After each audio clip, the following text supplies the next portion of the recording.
अच्छा ठीक है, वो पूछ लूंगी। रोहन गुप्ता जी भी हमारे साथ जुड़ गए, लेकिन रविंद्र सिंह चौहान जी साहब, आपसे भी मैं समझना चाहती हूँ क्या नजर आ रहा है आपको? बीजेपी वाकई कंफ्यूज है, और अब आखिर में ये चुनाव भले अगर वो इस माध्यम से हिंदुत्व की ओर ले जाना भी चाह रहे हैं, तो कितना वक्त बचा है उसका असर हो जाए? जी नमस्कार, सबको नववर्ष की शुभकामनाएं। विजय जी ने जो बात कह दी है वो बिल्कुल सही है, और इनका जो समझ संघ को और बीजेपी को लेके है वो मुझे लगता है हम सबसे बहुत ज्यादा है। इनकी बात बिल्कुल ठीक है कि अब जो चुनाव है सबसे पहले बीजेपी को ये दिखाना पड़ेगा कि उनके हिंदुत्व में और सावरकर के हिंदुत्व में कुछ अंतर है, वो बड़ी अहम है। दूसरा, बीजेपी यकीनन कंफ्यूज्ड है, उनके पास लीडरशिप बहुत कमी है। देश दिल्ली में कोई ऐसा नेता पिछले 25 साल में वो लोग नहीं बना पाए जिसके चेहरे पे चुनाव लड़ा।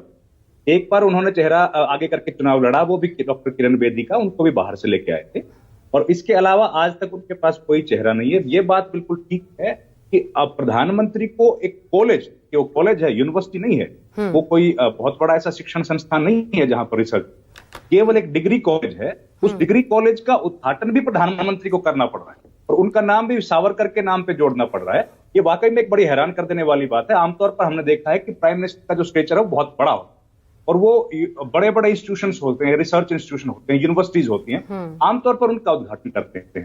अब अगर पीएम ने इसका उद्घाटन किया है तो जाहिर है ये बात, जितने भी देश, हरियाणा या देश में जो दिल्ली में कॉलेज चल रहे हैं, उनसे बहुत अलग कॉलेज होना चाहिए। तो कॉलेज की शायद जानकारी हम लोगों को मिलेगी थोड़े दिन के बाद, किस तरह का एक कॉलेज होगा। और सबसे बड़ी बात मुझे लगता है पीएम ने जो आज कही, वो घनेन्द्र भाजपा जी की जो पार्टी है उसमें उन्होंने कहा कि स्कूल को बर्बाद कर दिया। और केजरीवाल जो है वो पूरे उनका जो नैरेटिव है वो हमेशा यही रहा है कि उन्होंने स्कूल की शिक्षा को बहुत अच्छा किया है, और सरकारी स्कूल में बच्चे प्राइवेट स्कूल को छोड़ के आ रहे हैं, तो प्राइम मिनिस्टर ने वहां पर अटैक किया।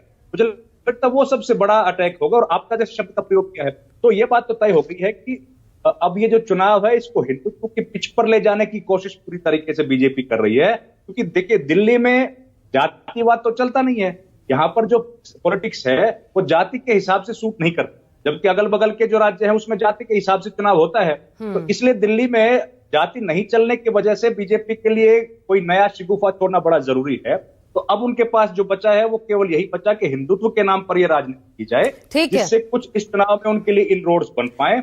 और नेता कोई है नहीं, तो जाहिर है मुद्दों के आधार पर ही चुनाव लड़ना पड़ेगा, और वो जो इस तरह के मुद्दे जिससे लोग थोड़े से इमोटिव इश्यूज हो, उनके हिसाब से चुनाव लड़ने की भी।